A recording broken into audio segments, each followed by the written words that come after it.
ఇంకా ఈయనెవరు మన బండి సంజయ్ గారు ఏమి అనరు. కానీ రాజమౌళికి దేవుడి మీద నమ్మకం కలిగించేయాలని దేవుడిని కోరుకుంటాడు. దేవుడికి తెలియదు, అది బండి సంజయ్ గారు చెప్తే తప్ప దేవుడిని నిజంగా ఈ మాటలన్నీ దేవుడి మీద పూర్తి నమ్మకం ఉన్న వాళ్ళు సర్వాంతర్యామి ఇందుగలడందు లేడను సందేహం వలదు చక్రి సర్వోప గతుండి ఎందెందు వెతికి చూసిన అందందే గలడు అనేటటువంటి మనిషికి ఇవి తెలియదని.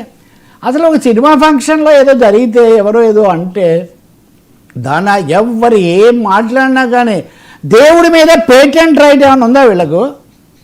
హిందువులు మనుషులుగా చూడరు. అసలు బాహుబలి సినిమా అయినా ఇంకోటైనా కేవలం హిందువులు మాత్రమే చూస్తారా?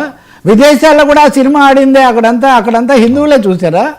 Pan India, pan world, global movie అనే కాన్సెప్ట్ వచ్చింది హిందువులు. అసలు హిందువులు, ముస్లింలు, క్రైస్తవులు మనుషులుగా చూడమా? సినిమాగా చూడమా? రచనగా చూడమా?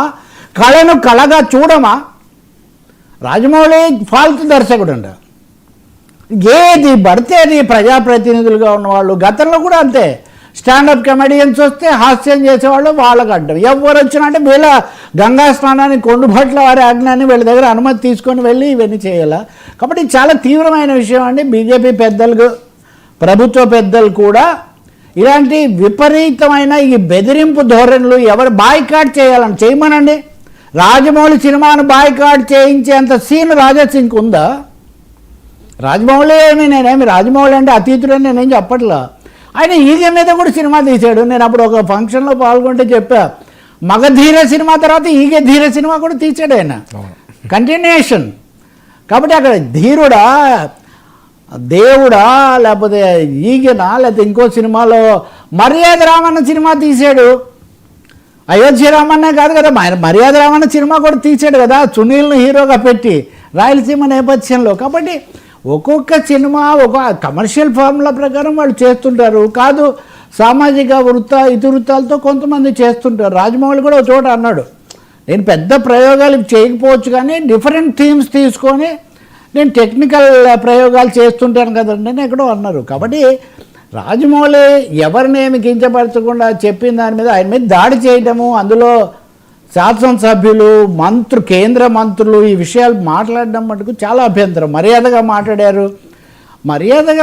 ఆయన ఏం తప్పు మాట్లాడితే కదా, ఆయన మర్యాద తప్పితే కదా, ఆయన మనిషిగా చెప్పాడు.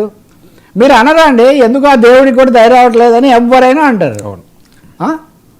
ఇన్ని చేసిన మహానది అనే ఒక సినిమా ఉంటుంది కమల్ హాసన్ది, భగవంతుడు కూడా భక్తుని ఇంతగా పరీక్షించకూడదు అంటాడు. అందులో తండ్రి అన్ని బాధల పాలు అయిన తర్వాత ప్రతి చోట ఇది ఉంటుంది. కాబట్టి ఇది పెరిగిపోతుంది, ధోరణి తగ్గించాల్సిన అవసరం చాలా ఎక్కువగా ఉంది. ఇంకా అందులో అచ్చంగా శివస్తోత్రాలతో సినిమాలు, రామదండకాలతో సినిమాలు తీసిన దర్శకుడి మీదే ఇంత దాడి చేస్తే ఇంకా మామూలు వాళ్ళ సంగతి ఏంటని ప్రకటించాలంట.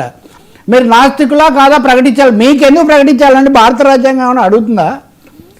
ఎవరు నాస్తికులు ఎవరు ఆస్తికులు అని ఏమైనా అడుగుతుందా? వీళ్ళకి పురాణాలు తెలుసో లేదో నాకు తెలియదు. కానీ విష్ణుమూర్తి ప్రవేశ ద్వారం దగ్గర ఉన్నటువంటి జయ విజయులు అనేటటువంటి వాళ్ళు దుర్వాస మహర్షి వచ్చినప్పుడు ఆయన గురించి చూడకపోతే ఆయన శాపం పెడితే విష్ణుమూర్తి ఏమన్నాడు?